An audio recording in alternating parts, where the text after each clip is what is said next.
Now at just under T-minus 46 minutes, so we should be coming up on that launch director briefing here shortly.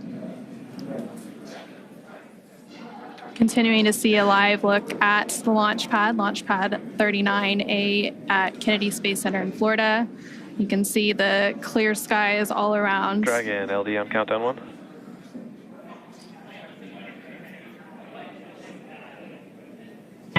LD Dragon, go ahead. Hey, for awareness, team needs a couple more minutes here, wrapping up this hydraulics issue. We'll get back to you in about another 4 minutes or so on the answer. Sudden copy, thanks. And a quick update there. Sounds like around the T-minus 41 minute mark, we'll get an update on that hydraulic issue that the teams have been working.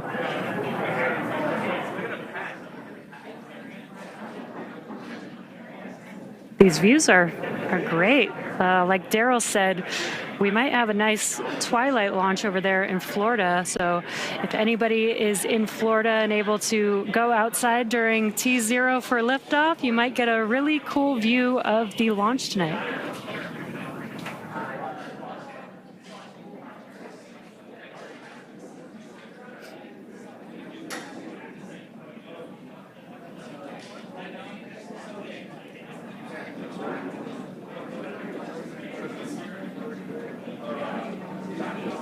And again, that hydraulics issue that's been mentioned several times here now, the only issue being tracks, it's related to the hydraulics on a clamp arm. And those clamp arms are located on the transporter erector around the second stage of Falcon 9. Dragon, SpaceX, LD on countdown 1. At this time, we are standing down from today to further address hydraulic release data. And launch control is going to pause the clock.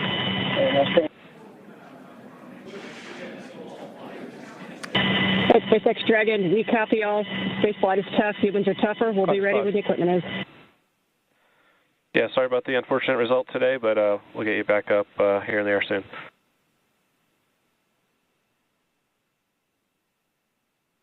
Dragon, copy all.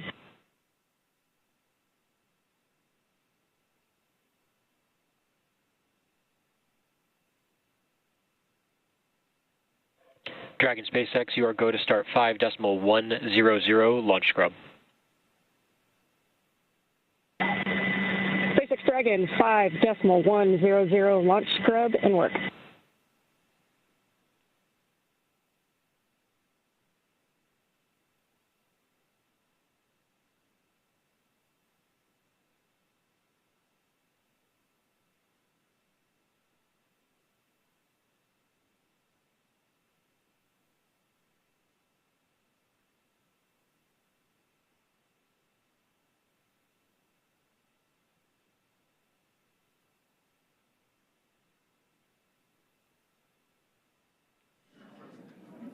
And we did just get that update. Unfortunately, we are scrubbing for today's launch. Unfortunately, due to the hydraulic ground issue that the teams have been working, this will allow the teams to continue to troubleshoot and hopefully fix this issue for the next attempt that we'll have for Crew 10.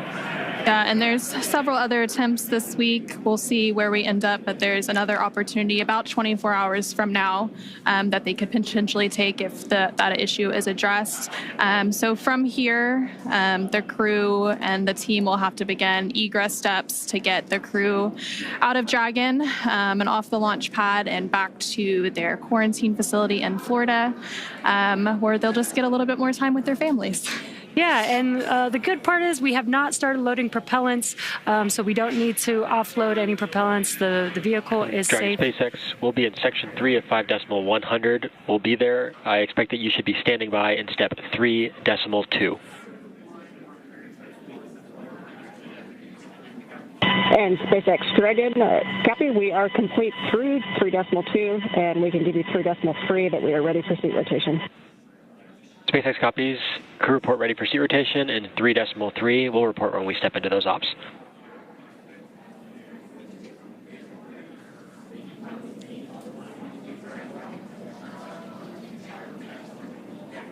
And just some comms between the core and Crew 10.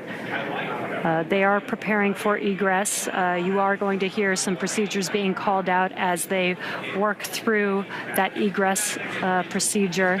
And like we were saying, the crew is safe. The vehicle is safe. It was a ground side issue that they've been working, that the teams have been working.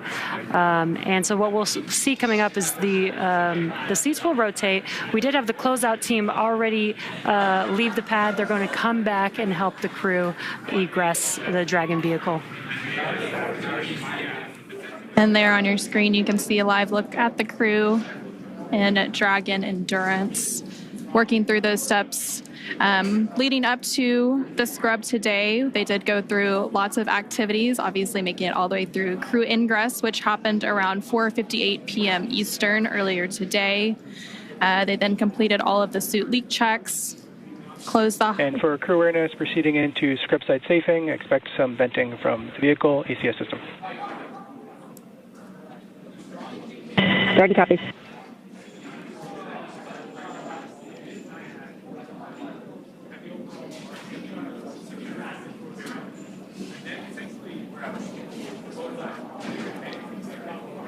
And continuing to hear that comm between the crew operations research engineer from SpaceX and crew 10 aboard the Dragon Endurance. With that, we'll go ahead and turn it back over to Daryl at NASA's Kennedy Space Center for some additional information. All right, thank you very much, Jessica and Anna. Back here at the Kennedy Space Center in Florida.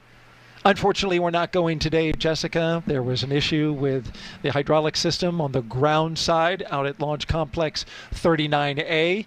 This was an issue that involved one of the clamp arms on the transporter erector.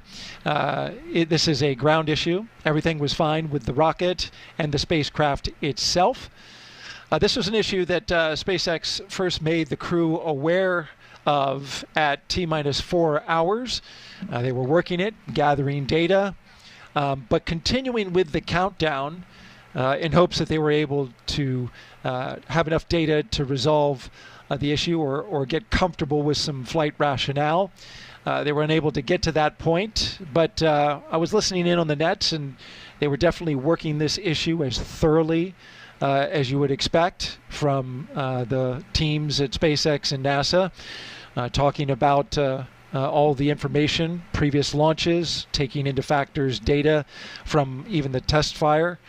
But in the end, they were unable to get to that point where they were comfortable launching. So we stand down for today and we look for another opportunity, though at this point, we know that there are two opportunities coming up on Thursday and Friday, but it has yet to be seen whether or not the teams will take that opportunity. They first must resolve the issue or get enough data in order to understand it.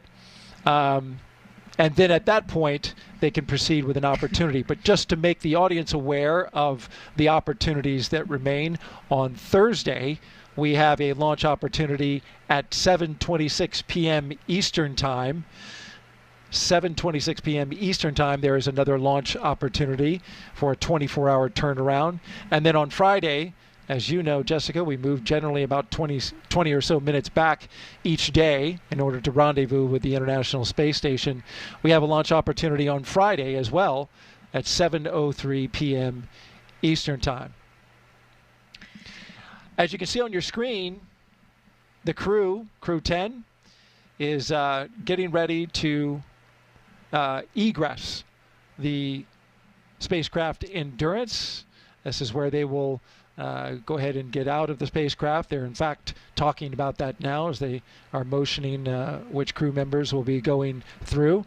From here, as you heard mentioned by the commentators in Hawthorne, they will make their way down the launch tower into their vehicles, which are awaiting them, along with the closeout crew, which will help them go back to astronaut crew quarters. For astronauts, though, Jessica, this is certainly something that is really part of the business.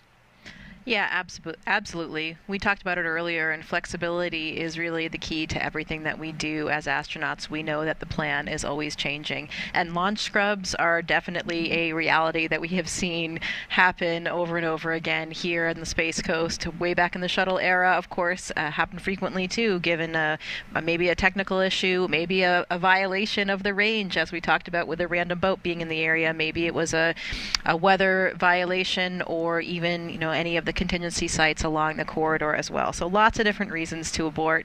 It does, we're ready for this. This is what we trained for. We know that at the end of the day, you may be lifting off, you may not be. Definitely a bummer for everyone involved, but we will just, again, do as we're trained and get ready for that next opportunity. It reminds me a little bit of an interview that Anne gave fairly recently about the mission, and she was talking about the extensive experience that her crew has in regard to aviation. We talked about that several times in this broadcast. They have 4 professional pilots, 2 military pilots, 2 commercial pilots. And one of the things that Anne often talks about is how important it is as an operator, as a test pilot, to be humble, because your equipment will always fail in ways that you don't predict. And I think that's something that we saw here today. There were other issues, technical issues, that were being worked and tracked before this mission, as there are all before every mission. We're always wondering what's going to happen with the weather here, which can be pretty interesting and unpredictable here on the Florida coast. But this was something I don't think that anyone was tracking at all. And Anne and I even spoke last night. It just seems like everything's going too smoothly. I think we mentioned that this morning as well. And maybe we shouldn't have said that out loud, because sure enough, there's always something that you don't expect. So I'm sure Anne's reminding her crew right now, hey, be humble. We know that today we weren't ready to launch. And the answer is that we will launch when we know we're ready and safe. And that's, of course, the only solution when you're launching humans into space. And a hint that the crew is taking it well, as you said, that we just saw moments ago. Kirill Preskov appeared to use his tablet to take a selfie with the crew. So you feel like they're doing okay, and certainly understand what is happening right now. They were aware throughout the countdown that this could be a possibility, but they get yet another practice run in at getting out to the launch pad and getting into their seats and preparing to go. That's right. Another.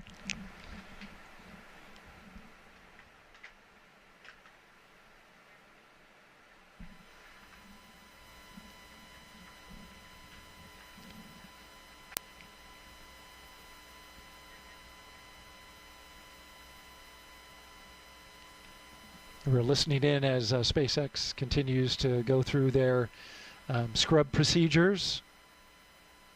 Again, another highly detailed list of procedures to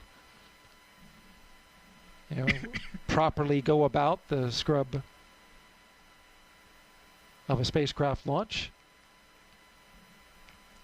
Coming up next is our crew egress. The crew has loosened up their seat And for belts. crew awareness, there will be some additional tank venting here as we get back down to nominal tank pressures. Good, copy.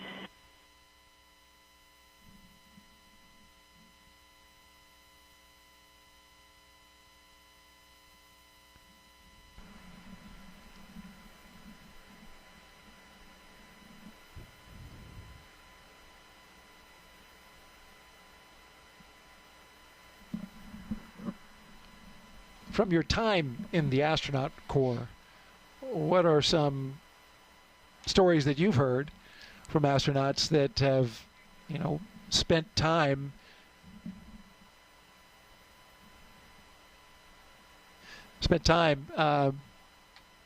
waiting for the next opportunity? Well, there's certainly a lot of stories. I mean, there were some shuttle missions that scrubbed numerous times. I mean, over and over again.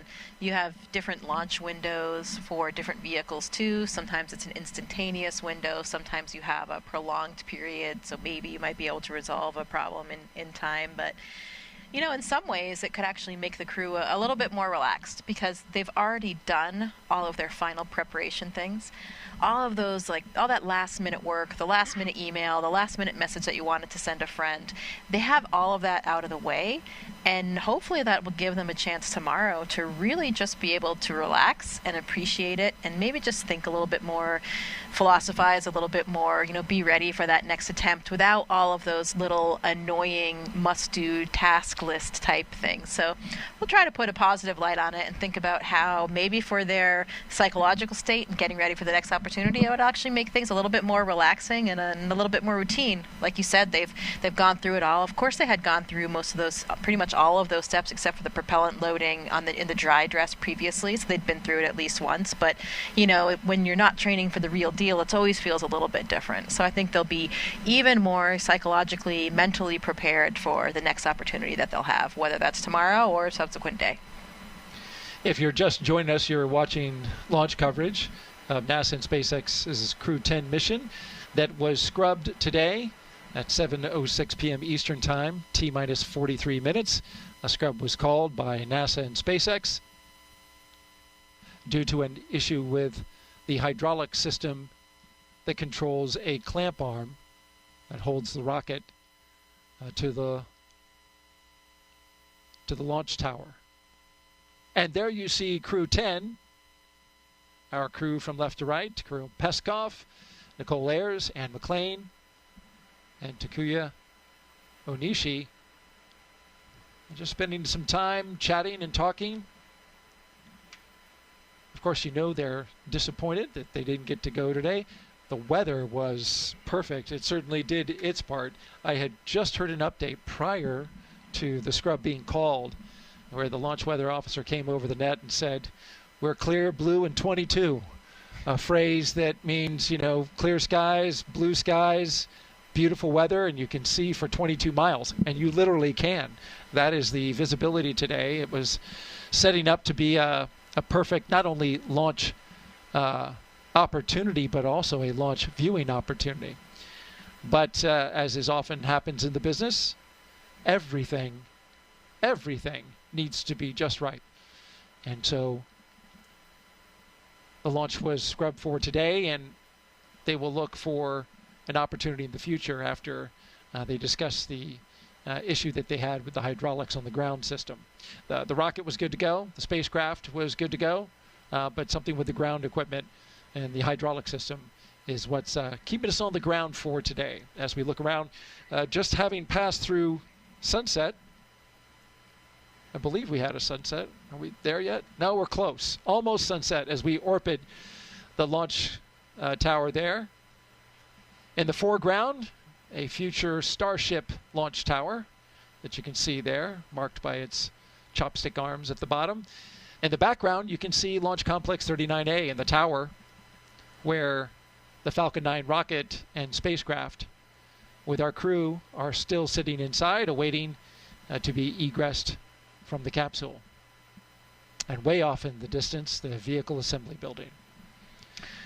It's good food for thought here as I contemplate what I would do in this situation and think about a potential future space flight. I think it's probably a good idea to have some contingency plans, personal ones, right, about what's going to be different and what you're going to do over those next 24 hours or however long it will be.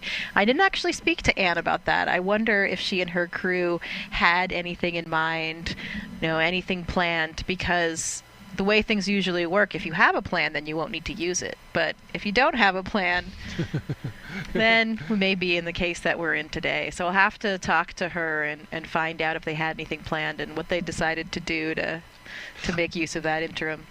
I could see some astronauts possibly thinking that might be bad luck if you make a plan for a scrub. You never know. I mean, if you have a plan, then you won't have to use it. There you go. It's good to plan. It's also good for the astronauts to have a little downtime as well. Launch and then the work that happens on the International Space Station, as I've heard it told, is very intense at times. Yeah, the training period, especially in the few months before launch, is pretty intense. There's a lot of international travel as well, so you're pretty much always jet lagged. And it's pretty intense. I think for a lot of the training that we do as astronauts, we talked about for these space station missions, we're typically training 1.5 to 2 years in advance.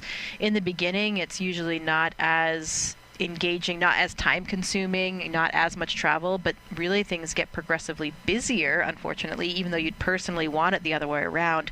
You know, if you think about it, everybody wants to have their training and their exposure as close to the flight as possible. So those final months do get quite busy.